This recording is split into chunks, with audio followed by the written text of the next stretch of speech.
power on.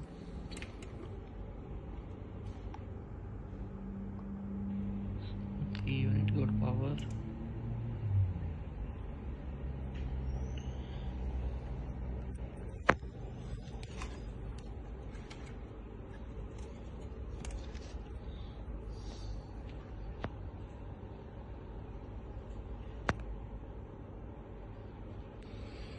Power also stable.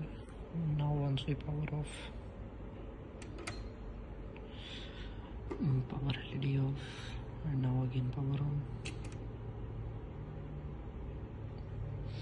Power LED also on.